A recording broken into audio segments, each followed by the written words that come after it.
যারা মানে তুমি যে বেবি যে বালতিতে পড়ে মারা গেছি, ঘটনাটা বলো তো।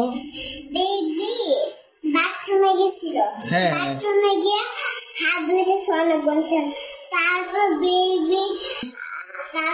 বেশি হাত ঢুকেছে, বালতির মধ্যে হাত ঢুকাইছিল, তারপর মাথাও সহ ঢুকে গেছে, বালতির ভিতরে মাথা ঢুকে গেছে।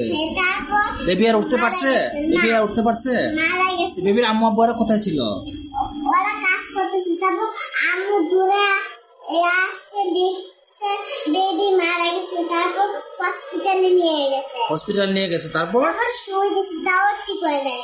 তারপর মাটির নিচে গিয়ে তারপর সবাই মারা গেছে পরে কান্নাকাটি করছে বেবির আম্মু আব্বু, খবর দিছে, কবর দিছে। খবর দিয়ে তারপর মাটির নিচে ফেলে রাখছে। তারপর বেবি আম্মু আব্বু অনেক কান্নাকাটি করছে।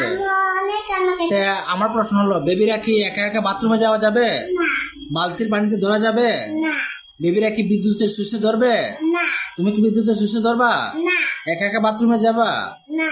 তো সেজন্য তুমি সব বেবিদেরকে বলে দাও, বলো তো যে আপনারা বিদ্যুতের সুইচে ধরবেন, বালতির পানি তো বাথরুমে যাবেন না, একা একা বাথরুমে যাবে না, যারা একটা ঘটনা হইতে পারে, সেজন্য আম্মু আব্বুর সাথে যেতে হবে। আম্মু আব্বুর সাথে। আর সবাইকে আমরা এই কথা বলতে চাই, যাদের বাসায় ছোট্ট বেবি আছে তাদের দিকে খেয়াল রাখতে হবে, তারা কোথায় যাচ্ছে, একা একা বাথরুমে যাচ্ছে কিনা, বালতির পানিতে ধরতেছে কিনা, বা বিদ্যুতের সুইচ আছে যে জায়গায়, এগুলো কেয়ার করে রাখতে হবে। বিদ্যুতের সুইচ যেন বাচ্চারা না ধরতে পারে সেদিকে সতর্ক থাকতে হবে।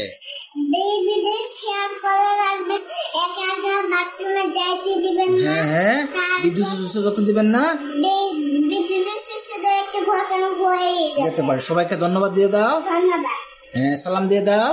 আসসালামু আলাইকুম।